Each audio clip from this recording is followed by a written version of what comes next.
Hello, citizens of Cantagree, and welcome back to another week of local news, here on 1101 APH, funded, as always, by our local historical society. The last week has been an adventure for all of us, and for me, all the more. The water posed a challenge that the citizens of Cantagree have certainly risen to, but as the water level has finally begun to fall, many are beginning to go back to their normal routine. As for me, well, I have a story. But first, a look at the week ahead. Monday. Thanks to the receding water, some parts of town are now sitting high and dry once again. As a result, Red Valley Drive and Seven Turtle Road will both be closed for the day as the Canterbury Fire Department begins pumping water out of the basement of Town Hall. Luckily, the Town Hall has always kept important records above ground, so rest assured that all the public records are in good shape.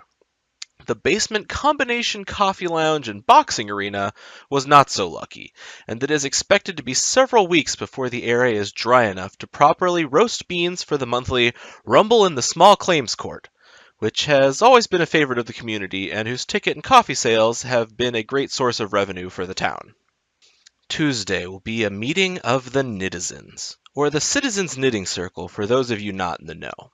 This is an event of note, since the group is easily one of the most community-minded organizations in Canterbury, and are famous for their dedication to both the town and their craft. Their most famous effort in recent memory was just last winter, when in response to falling temperatures, they decided to knit a scarf for the town. A massive undertaking where over the course of 1 week, with knitting needles running red hot, the group produced a scarf long enough to circle the entire town. While the scarf was very cozy, it did obstruct traffic and was soon removed. Luckily, the scarf was easily converted into the kind that is much easier for a non-town-sized person to wear. But the fact that the group has once again convened can only mean one thing. They finally got in a new shipment of knitting supplies down at Emerald River Traders, so keep an eye out for new knitting projects around town. Okay. So I know that some of you have been dying for some news about Dorothy, and well, we will get to that. But first, let's talk about what happened. When last we saw her, she was witness to an attack, and was subsequently washed away in a flash flood with Captain Harrison and his assailant. After that, we lost track of our little mascot. But today, listeners, we know what happened next, and we know what happened to Dorothy. But first, we have to get through this calendar.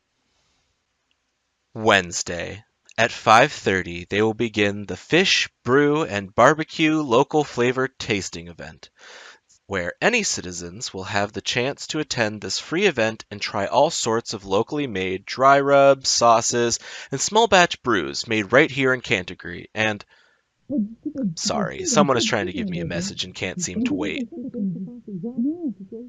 Are you kidding? Oh, you're serious? Well then, citizens, I would like to apologize. It seems that there was a typo when this event was originally advertised for local creators, not as Fish, Brew, and Barbecue, but instead as Fish Brew and Barbecue. No comma. As a result, all local brewers assumed it had something to do with all the water recently and tweaked their formulas to either include fish, ew, or for the drinks to be more palatable to fish, also gross. So I guess stick with the barbecue unless that change appeals to you or your pet fish. Thursday. They are hosting a Dinner Under the Stars event downtown where Gracie Spoon ran aground last week in the town square.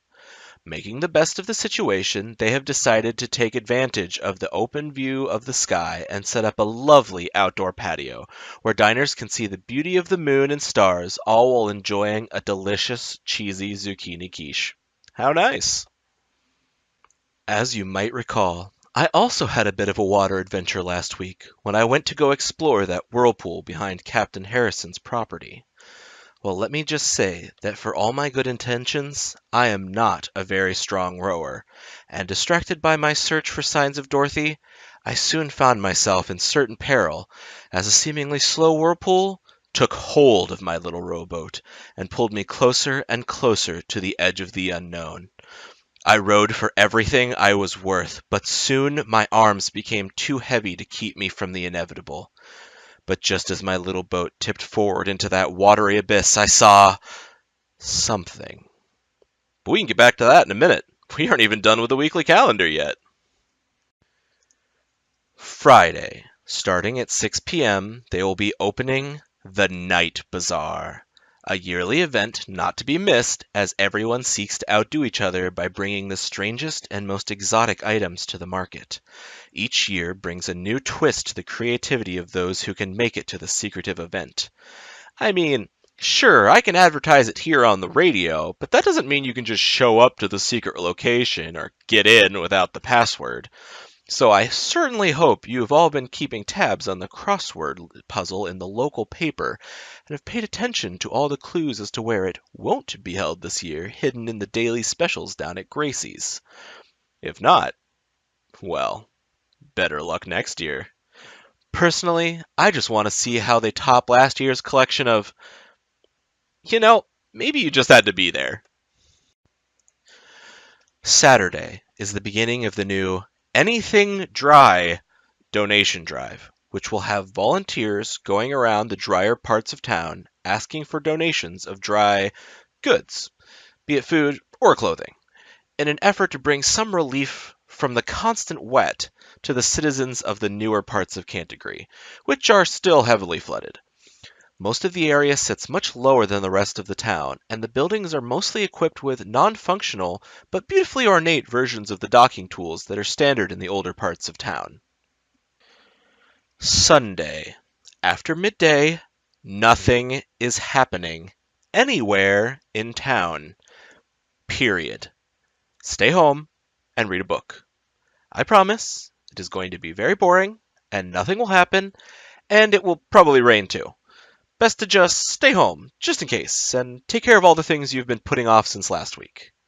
Odd noises should be considered testing of Town Hall's new weather warning system and do not need to be investigated. Tipping out over the swirling water, I looked down into that vortex and I saw something unexpected. I saw a light. Feeling my little rowboat dropping out from under me, ready to be carried to some deep subterranean realm, I did the only thing that made sense. I steadied myself, and I jumped towards the light. A moment of swirling water all around me, and then splash! Like the catch of the day down at Gracie's, I was free of the water and floundering on the wet stone of a tunnel, a simple storm lantern lighting the passage. I climbed to my feet. I took the lantern, and with only cascading water behind me, I ventured forth. Work on the drainage tunnels is almost complete and will soon be in action. Our source says that it would have been finished sooner, but someone failed to alert the family of skunks living in one of the tunnels. As a result, they decided to give the skunks time to move on their own while they dealt with the pricklier issue of the porcupine population, which seemed to have a firmly established foothold in the Cantagree underground. For those of you who missed the announcement last Thursday, I would like to congratulate Mr. and Mrs. Sharp for winning the Rooftop Tango Dance-Off, which is to say, I would like to, if I could. But since the most recent change to local law, by the winners of the croquet tournament as you recall, instead I would like to congratulate the actual winners, the Wicket Kickers. I'm sure you are all looking forward to winning all the events in town for the next month. Seriously though, that is what they chose?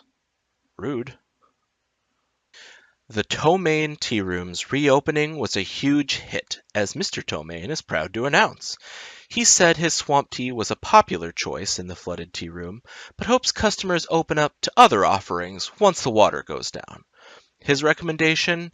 Black Rabbit, which has a unique, nutty flavor and a notable scent of forest greenery.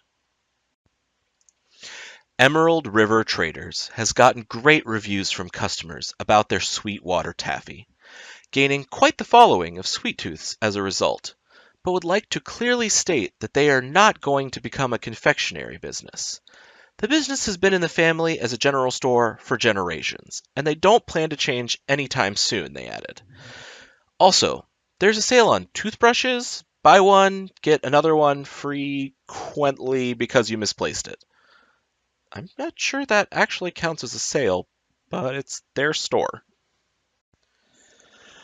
So there I was, exploring a hidden underground passageway on the outskirts of town, traveling farther from what I knew and closer to the unknown with every step. But then, just when I felt ready to go back and try my luck with the cascade of water, I found a coat rack. But that's not the important part, I guess. It was what was on the coat rack that was important.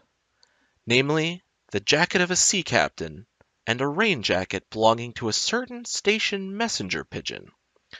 With such clear signs, I proceeded onward, and soon came to a wooden door set right into the stone of the passage. With no other option presented to me, I knocked. The action was greeted with an inhuman barking from the other side.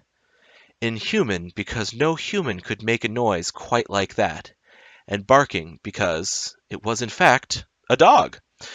I found this out almost immediately as the door opened to reveal Captain Harrison and a large gray beast right behind him. The captain says his name is Shark, and he is a big dog, with one ear that is floppy and one that stands straight up like a shark's dorsal fin. Captain Harrison plans to keep him, now that they have come to an understanding, and since Shark pulled them all to the safety of the tunnel when the water swept them away. But that is a separate point, because once he opened the door, I looked into the room beyond and saw her. There was Dorothy, still as charming as ever, eating some breadcrumbs and sitting on the shoulder of someone I hadn't seen in years. Miss Shelby Madison. Missing for years and presumed to have run away to join the circus, she had been living under our very feet for years. She had found all three of them washed onto her doorstep and, showing good Cantagree manners, refused to let them leave until the weather improved. Of course, being underground and having the entrance constantly flooded meant that they had been trapped for over a week. But with my timely arrival and having some news from the outside, they were finally allowed to leave. Apparently, she lost track of time down there years ago. You know, between building the buildings, the aquaculture, and the reading list she was just starting to get around to. But then again, that's not important. What is important is that Dorothy is back and home safe here at the station. And because of this joyous reunion, the weather will be brought to you by Dorothy.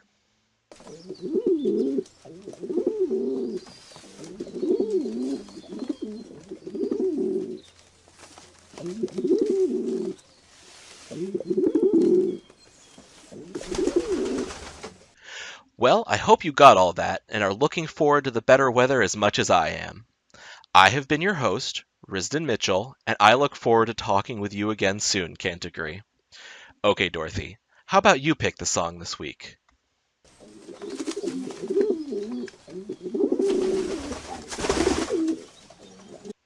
This one? You got it.